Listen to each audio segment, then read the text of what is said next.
Bonjour à tous, aujourd'hui nous recevons Xavier de Créalicos. Nous allons faire un échange au sujet de l'hydrolathérapie.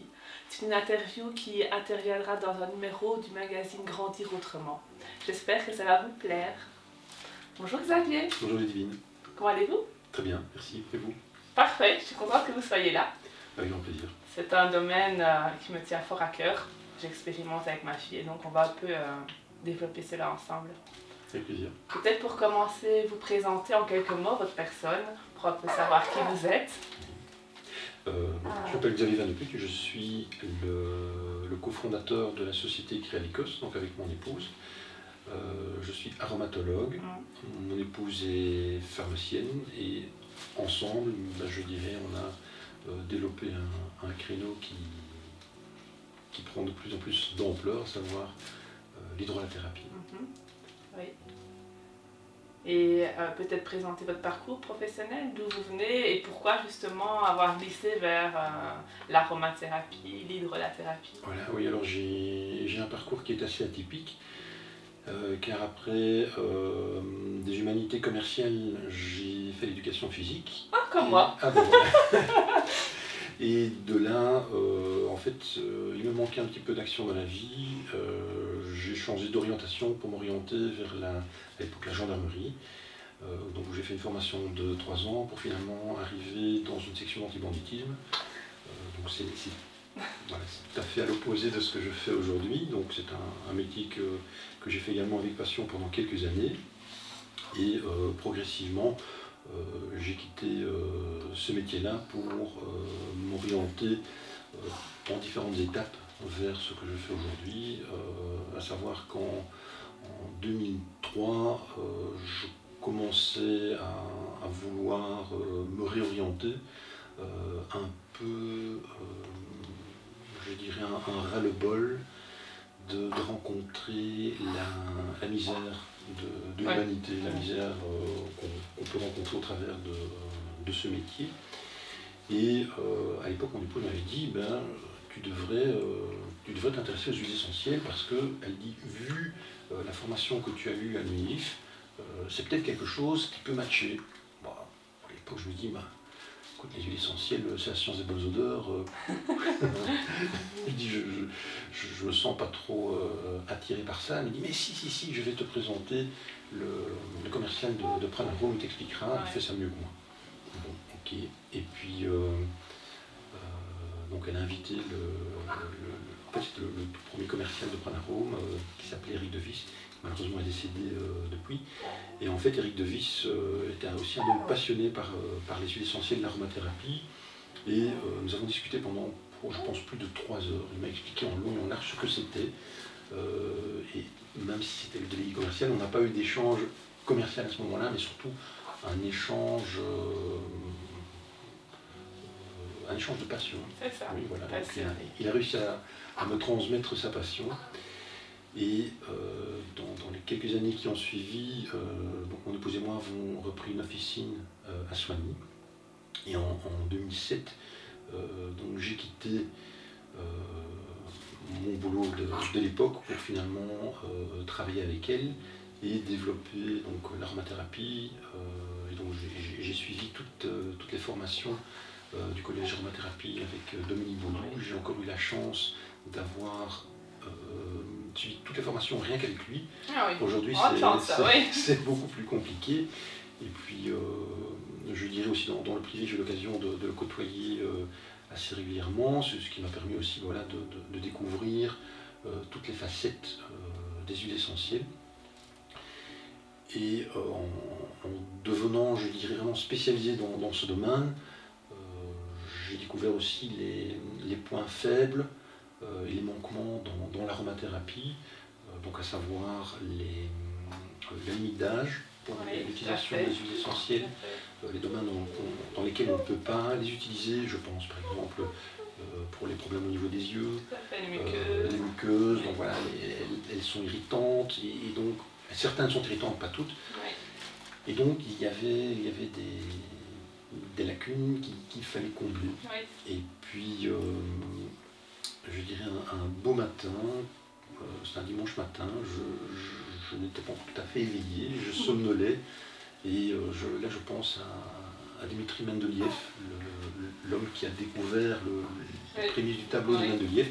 J'ai eu je peux appeler ça un rêve, où je me soignais avec un liquide que je pulvérisais dans ma bouche.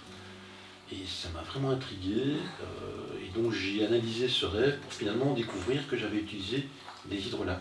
Alors, auparavant, j'avais déjà utilisé un peu les hydrolats dans la pratique officinale, mais comment dire, à toute petite échelle, sans vraiment maîtriser plus, sans creuser plus. Et les hydrolats que j'utilisais donc avant étaient plutôt destinés à l'aspect vétérinaire, parce que j'avais une demande dans ce domaine-là. Et donc, à l'issue de ce rêve, j'ai commencé à creuser. Je me suis dit, mais tiens, les hydrolats, c'est passionnant, mais pour pouvoir les utiliser dans la vie réelle, comme je les utilisais dans mon rêve, il y avait quelque chose qui manquait ou qui n'allait pas. Et en fait, c'était une question de pureté. Voilà. Et c'est de là qu'est née progressivement cette technique de bidistillation. On va parler, oui. Voilà. Donc, et alors, une fois que cette technique a été mise au point et donc validée, nous avons mis en place donc quelques formules qui répondaient à une demande de pathologie. Et on s'est rendu compte, avec grand étonnement, que ces produits fonctionnaient de façon très efficace. Et en même temps, il n'y avait pas de risque d'effets secondaires, de problèmes particuliers. Et là, en fait, nous avons développé, je dirais, une théorie sur l'utilisation des hydrolats bidistillés, qui n'était pas tout à fait la même que préconisait Lydia Bosson dans son livre. Alors, ça ne veut pas dire que je suis en désaccord avec ce qu'elle dit, mais le produit final est légèrement différent et offre des applications beaucoup plus larges que ce que Lydia Bosson explique. Et donc, c'est ça en fait qui s'est vraiment développé, et en particulier tout ce qui touche à la sphère respiratoire, et même les yeux. Mais là, c'est un domaine qui ne peut pas être exploité avec les hydrolats de première distillation. C'est ça, donc il y a vraiment une différence entre les hydrolats qu'on pourrait trouver dans le commerce, qui sont une eau distillée, je ne sais pas si on utilise ce terme. Oui, on peut le dire ainsi. Et vos hydrolats à vous qui sont bidistillés. Voilà. Donc au niveau pureté, on est dans un produit différent. On est dans un produit différent, oui. Alors l'hydrolat de première distillation, je dirais, c'est un peu comme quand on va préparer une soupe, qui est d'excellente qualité, seulement il y a des éléments qui vont favoriser la putréfaction de ce liquide. Et c'est pour ça que dans l'hydrolat de première distillation, nous allons retrouver des conservateurs, comme par exemple du benzoate sodique ou de l'alcool dénaturé, qui vont en fait dénaturer le produit et le rendre inutilisable dans certaines applications. Donc on retombe dans les manquements qui vous posaient souci avec les huiles essentielles. Voilà. Et donc, grâce à cette technique de bidistillation, l'hydrolat bidistillé ne contient aucun additif et peut être utilisé donc dans un tas de nouvelles applications. Et c'est ça vraiment sa spécificité, sachant que cet hydrolat bidistillé n'a pas uniquement une utilisation dans le domaine de la santé, mais peut également être utilisé dans le domaine des boissons. On a testé la verveine la semaine passée. D'accord. Grand succès. Grand succès, je suis content. Oui, dans l'eau pétillante, 2 bouchons. Hein. C'est ça, oui. C'est succulent. Succulent, rafraîchissant. Tout à fait, oui. Vraiment. Oui. Voilà. Donc, soins, cuisine, éventuellement. Soins, cuisine. Les animaux. Les animaux. On peut traiter les animaux. Tout à fait, oui. Tout à fait. Donc, les mêmes mots que nous retrouvons chez les humains peuvent être soignés chez les... Que les huiles essentielles, on les déconseille pour les animaux en général. En particulier pour les chats, alors qu'avec les hydrolats, il n'y a vraiment aucun souci. Et les chats, d'ailleurs le chat de mon fils, quand il a des troubles digestifs, on met un peu d'hydrolat dans sa gamelle d'eau, parce qu'on ne donne pas de lait à notre chat. Oui. Et je ne vais pas dire qu'il en demande, mais il boit son eau avec plaisir. C'est ça. Donc il n'y a pas cet effet répulsif qu'on pourrait avoir avec une huile Oui, essentielle. oui. C'est beaucoup plus doux aussi au niveau fait. de la senteur. Tout à fait. Tout est plus doux, plus léger, plus doux, mais ça a une influence. Plus léger, plus doux, mais pas moins efficace. Oui, c'est ça, tout à fait. Oui. Et pouvez-vous vous dire pourquoi vous êtes orienté vers la maternité, période périnatale qui va de la grossesse mais aussi au nouveau-né? Voilà. Donc vous avez mis en place une formation en ligne. Je ne sais pas si le coronavirus a fait en sorte qu'elle soit en ligne ou pas, c'était pas ça à la base Oui, initialement, donc pour revenir à la première partie de la question, donc pourquoi la périnatalité? À la base, c'est un domaine qui se prête bien pour l'utilisation des hydrolats, mais initialement, je n'avais pas spécialement développé ce domaine-là, et c'est en rencontrant des sages-femmes sur Bruxelles qui m'ont dit « mais c'est ça qu'il faut développer parce que ça permet de répondre à des grands manquements dans les différents traitements que nous n'avons pas pour les futures mamans, les jeunes mamans et les bébés. » Et donc, avec leur collaboration, nous avons organisé d'abord plusieurs conférences, puis des ateliers pratiques donc, pour ces futures et jeunes mamans. Oui. Et de fil en aiguille, il y a eu une demande pour organiser des formations. Et c'est à ce moment-là que j'ai pris contact avec l'Union des sages-femmes belges. Ok. Et donc j'ai proposé d'animer une formation sur les hydrolats. Et donc ça avait été accepté avec grand plaisir. Et à ce moment-là, le coronavirus est arrivé et toutes les formations qui avaient été planifiées l'année passée sont tombées à l'eau. Mais comme la demande était là et que je ne pouvais pas y répondre au travers des formations présentielles, donc j'ai vite opté pour les formations en ligne qui ont eu et qui ont toujours un succès. Oui, je la suis pour le moment. C'est d'ailleurs une sage-femme qui me l'a recommandé. Donc voilà. Est-ce qu'elle peut aussi intéresser les futures mamans ou est-ce qu'on peut dire qu'elle ne s'adresse qu'aux futures sages-femmes, aux doulas? À qui est-ce qu'elle peut s'adresser? Je dirais à la base, cette formation s'adresse aux professionnels de la périnatalité. Donc initialement, elle s'adresse aux sages-femmes, mais je me suis rendu compte que j'ai également une demande assez importante auprès des pédiatres, également les gynécologues, les infirmières accoucheuses. Et puis finalement, je me rends compte que tout ce qui touche aux mamans et à la bébé est intéressé par ces formations. Et je dois dire aussi que le niveau de formation n'est pas incompréhensible pour le kidam. Donc je dirais même une maman qui n'est pas formée en aromathérapie ou qui ne connaît pas grand-chose dans le domaine des hydrolats peut avec facilité suivre cette formation et finalement mettre en pratique. Devenir assez autonome pour les mots du quotidien. Voilà, c'est ça. Oui. Ok, merci. Est-ce que vous pouvez nous dire si on connaît déjà des bases en aromathérapie, est-ce que les propriétés d'une huile essentielle, on va retrouver les mêmes propriétés dans l'hydrolat? Est-ce que ça aide d'avoir déjà des connaissances en aromathérapie au niveau des propriétés? Tout à fait, oui. Donc la connaissance en aromathérapie permet d'utiliser très rapidement, très facilement les hydrolats. Il faut juste pouvoir comprendre leurs différences pour pouvoir les appliquer correctement. Donc les huiles essentielles sont utilisées de façon diluée et essentiellement sur la peau, mais tout en respectant les mesures de sécurité. De dilution, de temporalité, de durée, etc. Voilà. Oui.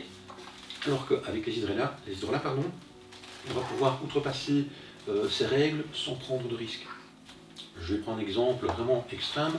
On va faire couler un bain d'hydrolat, on va se plonger dedans, mais ça ne fera que du bien. C'est ça. Voilà.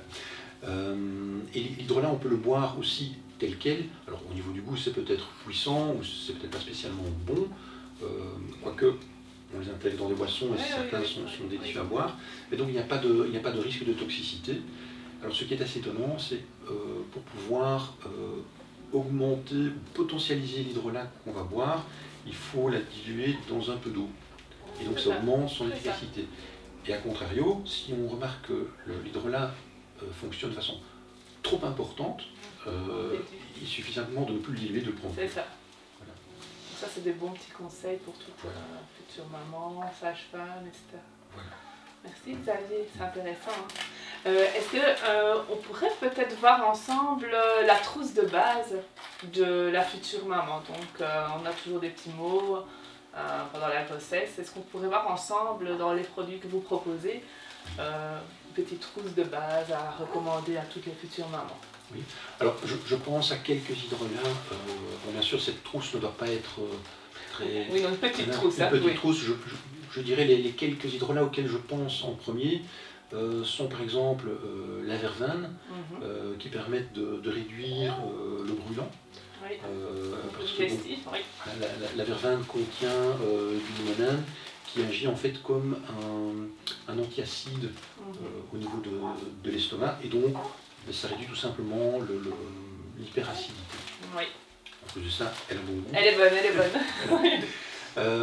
Je conseille également la camomille noble, car elle a une action anxiolytique et permet à la future maman qui est peut-être angoissée ou stressée,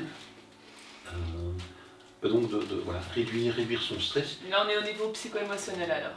Voilà. Et la camomille permet aussi de dormir plus facilement, d'améliorer la qualité du sommeil. Okay. Et alors, je dirais aussi l'hydrolat de titri, qui est un hydrolat à caractère antiseptique, qui peut être utilisé pour tous les petits bobos, les petits maux oui, c'est ça. Que la future maman peut rencontrer. Et alors, un produit que je conseillerais, je dirais, dès la grossesse, c'est le gel Immortel Camomille. Alors ça, c'est une préparation que vous faites. Voilà, oui. Donc c'est un gel comment dire, qui est composé d'un gélifiant qui est destiné à la base pour un usage oral, donc il n'est pas toxique. Okay. Donc on peut vraiment l'utiliser dès la naissance, même à mettre au niveau de la bouche d'un nouveau-né. Oui. Et ça, je dirais jusque... il n'y a pas d'âge pour l'utiliser. On parlera peut-être des nouveau-nés plus tard, mais... Oui. Là, on va rester sur la trousse de la maman. Pour la maman, donc en fait, ce gel est utilisé donc comme gel anti-trauma, donc comme le gel à l'arnica, avec comme grand avantage qu'il ne contient pas d'alcool, il n'est pas toxique. C'est ça. Et donc certaines sages-femmes le conseillent également comme lubrifiant vaginal. Oui. Simplement pour expliquer que c'est un gel qui a de multiples usages. Et pour les mamans enceintes, pas de souci. Il n'y a aucun risque pour la maman. Super. Et est-ce que pour par exemple la rétention d'eau, qui est aussi un problème qu'on voit souvent dans le 3e trimestre, est-ce qu'il y aurait un hydrolat auquel vous pensez? Je pense à l'hydrolat de cyprès. Oui. Oui, l'hydrolat de cyprès, une action... à la circulation. La circulation d'une part, mais il y a aussi une légère action diurétique. Ah, okay. Donc en fait c'est un peu la combinaison des deux qui fera son efficacité. Parfait, merci. On va passer maintenant au bébé. Oui. Parce que moi j'ai utilisé quelques hydrolats ici avec les filles qui a 10 mois. Mais on peut utiliser dès la naissance les hydrolats. Tout à fait. Tout à fait. Donc maintenant on va passer à la mallette pour le bébé. Donc peut-être colique. Peut-être les dents, peut-être la sphère ORL. Qu'est-ce qu'on pourrait prévoir pour les bébés? Alors pour les coliques, bien sûr, il y a soit l'hydrolat de fenouil ou l'hydrolat d'anis. En termes de parfum et de goût, je pense que le fenouil passe mieux que l'anis, quoique les deux sont vraiment fort similaires au niveau olfactif et gustatif. Et bien sûr, cet hydrolat de fenouil, si le bébé prend le biberon, on peut mettre l'hydrolat de fenouil dans le biberon. Si le bébé est allaité, alors soit on peut pulvériser l'hydrolat de fenouil directement sur le mamelon, ou bien simplement maman boit l'hydrolat de fenouil dans un peu d'eau avant la tétée, et ça permet donc de réduire, voire faire disparaître complètement les coliques de bébé. Ok, c'est bon à savoir. Fenouil et anis. Oui. Ok. Pour les dents, camomille peut-être? Tout à fait, la camomille. Alors, comment utiliser la camomille? Soit tout simplement un petit flacon avec une pipette qui permet de laisser tomber directement et précisément au niveau de la bouche, les gouttes de camomille. Alors je parlais juste avant du gel immortel camomille, peut également être utilisé acéphale. J'ai un médecin à l'ONE qui prescrit le gel immortel camomille parce que justement ça soulage les poussées dentaires. Et quand je dis ça soulage, donc même dans le cadre de bleu de bosse, tout récent, quand on applique le gel, on sent vraiment la douleur s'estompe, alors que ce n'est pas spécialement un antidouleur. On remarque quand même cette action. Bah, ça le faut plus celui-là. Et peut-être, donc sphère ORL, donc quand ils sont tout petits, c'est un peu la crainte des mamans de se retrouver avec une bronchiolite ou autre. Est-ce qu'on peut avoir un produit en prévention même, si on se dit il y a un autre enfant qui a un microbe de la famille, pour le bébé, est-ce qu'on pourrait donner en prévention un hydrolat? Oui, alors pour tout ce qui touche à la sphère ORL, nous pouvons travailler avec de l'hydrolat de titri, mais qui peut être combiné avec, donc si jamais il y avait une bactérie résistante qui, d'après un pédiatre traditionnel, nécessiterait un antibiotique, on pourrait utiliser le romarin cignol. Donc, le romarin cignol a la propriété de pouvoir combattre assez facilement les bactéries multirésistantes. Intéressant. Et qu'on peut éventuellement combiner également avec de l'eau. On pourrait l'utiliser en aérosol? Tout à fait, oui. Donc là on peut faire le mélange des différents hydrolats. Et alors on utilise un volume de plus ou moins 5 ml par aérosol, mais donc en utilisation en aérosol, on va l'utiliser pur. Et alors je propose de faire un aérosol de 10 minutes, et ça 3 à 5 fois par jour. Et le grand avantage de l'utilisation des hydrolats en aérosol, c'est qu'il n'y a pas d'effet secondaire qu'on peut rencontrer avec les médicaments privés à cet effet. Donc on n'a pas de palpitations, ça n'empêche pas de dormir si on le fait le soir, et on sent vraiment le bienfait. Et généralement, la personne ou le bébé qui va faire l'hydrolat va guérir beaucoup plus rapidement qu'avec un médicament traditionnel, simplement parce qu'il y a une beaucoup plus grande biodisponibilité des principes actifs. Ok, donc ça c'est aussi à avoir chez soi avant l'hiver, automne-hiver pour les petits, parce que c'est vrai que souvent c'est l'angoisse des mamans, bronchiolite, etc. On se retrouve à l'hôpital, donc c'est vrai que si on a un bon outil comme ça à la maison. Maintenant pour la bronchiolite, je pense en particulier à la Tanésie, parce que la Tanésie, donc pour la sphère respiratoire, a une action anti-inflammatoire. Et donc, en cas de bronchiolite, je conseillerais donc d'utiliser la Tanésie également. On fait un mélange tout? Oui, on peut faire un mélange de 3 à 4 hydrolats différents. Il n'y a vraiment aucun souci. Je ne mélangerai pas plus de 6 à 7 hydrolats, parce que sinon le mélange devient trop complexe et ça n'a pas d'utilité d'utiliser autant d'hydrolats une fois. Merci Xavier, que des bonnes ressources. Ici pour moi aussi, je vais prendre note ici. Je réfléchis encore à un mot de bébé, un courant. Donc on a fait gastro, on a fait les dents, on a fait peut-être l'agitation. Un bébé le soir qui est fort agité, souvent vers 4-5 heures quand les papas rentrent, ils sont fort agités. Est-ce que plus à leur niveau émotionnel, quelque chose qui pourrait apaiser? La camomille. Camomille, on revient à la camomille. Oui. Et dans les cas extrêmes, si on peut parler d'angoisse liée à cette agitation, là éventuellement l'angélique. L'angélique, oui, qu'on peut combiner avec la camomille. Mais c'est surtout la camomille qui fait vraiment le plus de bien, et qui a aussi, comment dire, le plus de possibilités d'action que l'angélique. L'angélique est vraiment plus spécifique. Parfait, merci. Une petite question en préconception, parce que c'est quand même un mot courant pour l'instant, les mamans n'arrivent pas à être enceintes. Est-ce que, je ne sais pas, c'est une question qui me vient comme ça, est-ce qu'on pourrait avoir au niveau des hydrolats un petit coup de pouce? Je pense que oui. Nous avons développé un mélange d'hydrolats Je lui donne la camomille pour... Ah oui, oui, oui. Nous avons développé en fait, c'est une gamme de, je vais dire, de sprays d'humeur, donc pourrait se comparer aux fleurs de bac, mais avec les avantages, ou plutôt sans les inconvénients des fleurs de bac. Et là, nous avons en fait un mélange. Donc cette gamme d'hydrolats sont numérotées, donc sont des sprays d'humeur.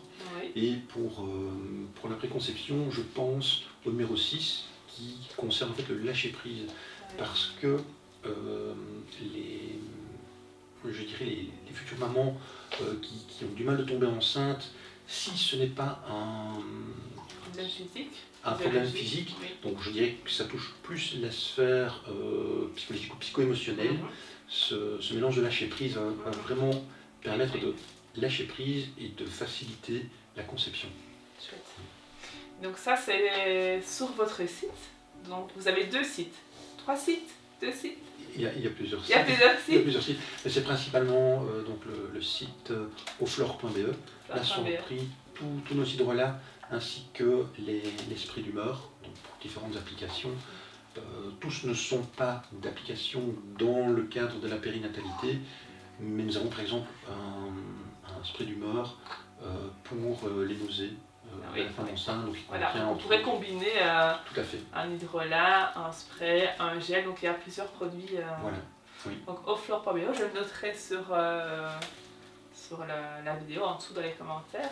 Vos produits sont disponibles en Belgique, en France, partout en Belgique, en Europe. Quand je dis en Belgique, nous avons des points de vente en Belgique, c'est principalement en pharmacie, oui. Mais pas que en pharmacie. De plus en plus de maisons de plantes, magasins bio demandent à référencer nos produits. Par contre, à l'étranger, là c'est par notre portail web, donc notre site internet. Ok, alors vous avez écrit un livre. Oui. Hydrolathérapie maman-bébé, qu'on reçoit lorsqu'on suit la formation, mais on peut aussi se le procurer hors formation. Donc ça c'est aussi un bel outil à avoir si on veut un peu plonger dans le domaine des hydrolats, voir ce qui nous parle. Donc il y a différentes parties dans ce livre. Vous avez repris d'abord les hydrolats, et ensuite les mots.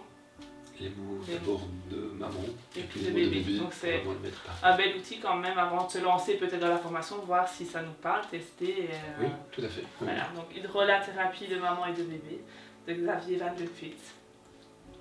Xavier, merci beaucoup. Je pense que ça va ouvrir de beaux horizons, justement pour cette période périnatale où on est souvent embêté parce qu'on ne peut rien prendre, mais on a quand même des petits soucis. Même chose pour bébé ou quand on allait. Donc je pense que c'est vraiment un univers de liberté en fait. On retrouve un peu de liberté dans sa souveraineté de guérison et de santé. Et donc pour moi c'est très précieux d'avoir des outils pareils à portée de main. Merci beaucoup d'être venu jusqu'à nous. Avec grand plaisir. Merci pour l'interview.